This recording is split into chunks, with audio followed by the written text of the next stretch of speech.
Who's there? Who's there?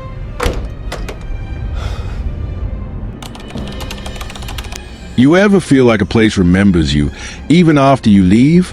That's how I feel about dorm room 313. If you go to my campus, you won't find it on any map now.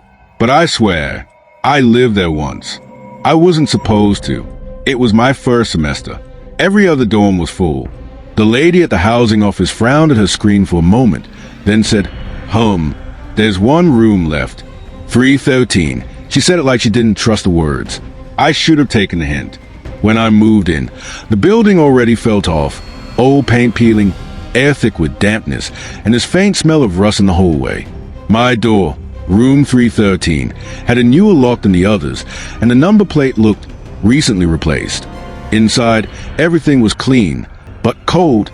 No personal touch, no leftover posters, not even dust, like no one had ever really lived there. That night, a senior passing by said, "You got 313. When I nodded, he stopped smiling. "No one stays there long," he muttered, walking away. I laughed it off. Every old dorm has a story, right? The first night was calm, too calm. I couldn't sleep. Around 3 a.m., the silence felt heavy, pressing against my ears. And then, I heard it. Click, click. The sound of a key turning in my lock. Slow, deliberate.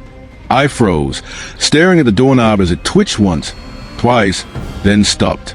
No footsteps, just breathing, right behind the wood. I whispered, "Who's there?" Nothing. Then, 3 knocks. Knock, knock, knock. I opened the door. Empty hallway, lights flickering, cold air rushing in. I told myself it was a dream. But when I checked my phone, it was 3:07 a.m. The next night, same time, same sound. I stayed still this time, just listening. The breathing was heavier now, almost frustrated. I turned on my flashlight and checked under the door, no shadows. But then the sound moved, not away, around, like someone crawling along the wall outside. I ran into the hallway. Nothing. Only silence and the hum of the old ceiling lights. By the 4th night, I couldn't take it anymore. I recorded the sound on my phone, the clicks, the knocks, the breathing. When I played it back in the morning, the audio was blank, just static. I went to the dorm warden, told him I was in room 313 and that something was wrong. He looked confused. "There's number 313 in that block," he said. I thought he was joking.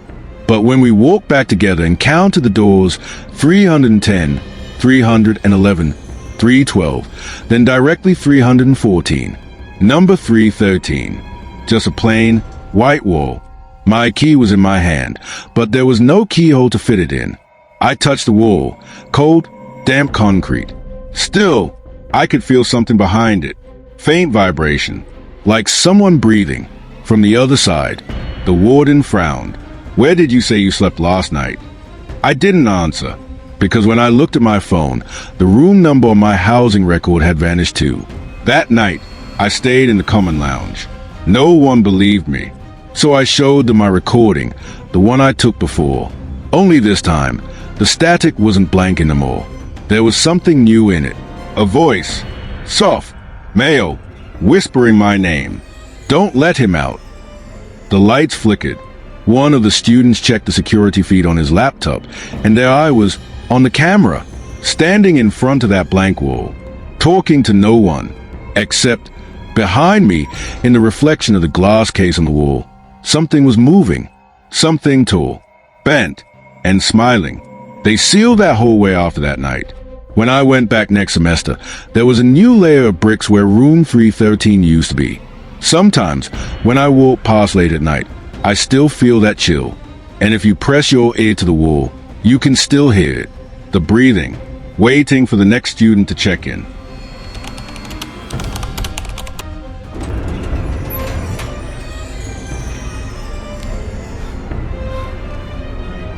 Everyone at my university jokes that the library never really closes.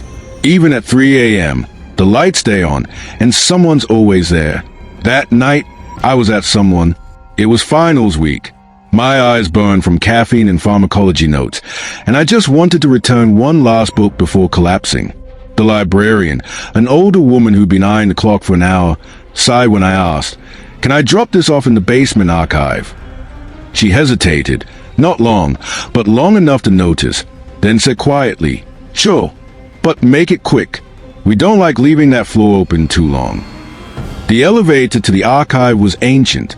The metal doors groaned, the light inside buzzed like an angry insect, and the air smelled faintly of rust. I pressed B2, and the doors shuttered closed. Halfway down, the floor indicator blinked strangely. B1, B2, then nothing, no sound, just the hum of old machinery slowing down. When the doors finally slid open, the air that hit me felt wrong. Cold, heavy, like the air itself had been trapped down here for decades. The basement didn't look like it used to. The shelf had shifted, warped under time. The usual desk by the door was split down the middle, veins of dark cracks spreading across the wood. Cobwebs hung from the lights like curtains. Still, I told myself they must be renovating. I set the book on the counter, trying to find the return slot. And that's when I saw it. An ID card lying beside the computer. Dusty, faded. I brushed the dirt away and froze. My face, my name, same student number. But the issue date was 3 years ago. The plastic had yellowed with age. When I rubbed the corner, it flaked like old paper. This wasn't a prank. It was too real. Behind me, a chair creaked. I turned. Nothing. Just rows of dark shelves swallowing the yellow light. Then came a faint tapping. Rhythmic, careful, like someone knocking from inside the shelves. My phone had no signal, no Wi-Fi. I whispered to myself, "Just leave. Go back up." The elevator doors were already open, waiting. I stepped inside, but the control panel was blank. No buttons, no numbers, just cold steel. Before I could react, the door slid shut behind me. The light flickered once, then went out. Silence. Then a low mechanical hum. The elevator started moving, but I couldn't tell if it was going up or down. In the metal reflection of the wall, I caught a glimpse of movement behind me. A shape, tall, blurred, standing in the doorway that shouldn't exist. Its hand, pale, almost translucent, reached toward my shoulder. I turned fast. Empty. When I looked back at the reflection, it was still there, closer this time, smiling. The elevator jolted. The lights flickered back on, and the doors opened. I stepped out into what should have been the same basement. But now it was dark, silent, dead. Every light bulb above me was burned out, except one, a single trembling glow near the desk. And on the wall behind it, written in thick black strokes, "Return what you took." I dropped my flashlight. It rolled across the floor and stopped against a pair of shoes. My shoes. Except I was still wearing mine. These were dusty, stiff, and perfectly aligned in front of the elevator door, like they'd been waiting for years. The tapping started again. This time, it came from all around me. I ran, didn't think, just sprinted toward the emergency stairs. But when I reached the exit, it wasn't locked. It was sealed, bricks where the door used to be. The tapping turned into pounding. Hands, everywhere, slamming from behind the shelves, beneath the floor. "Help!" I screamed, banging on the wall. "Somebody!" The lights flickered once more, and suddenly I was standing in a clean, bright hallway. The librarian held the elevator door open, her brow furrowed. "You okay?" she asked. "You were down there 20 minutes. 20 minutes? It felt like hours." I nodded, trembling, and stumbled past her toward the exit. Outside, under the streetlight, I checked my pocket. The old ID card was gone, but when I pulled out my real one, the corner was missing. Same cracked edge, same shape. Now, whenever I study late, I still hear faint tapping beneath the library floor. Not random, rhythmic, like someone knocking from the other side, waiting for me to come back. Don't look under the desk.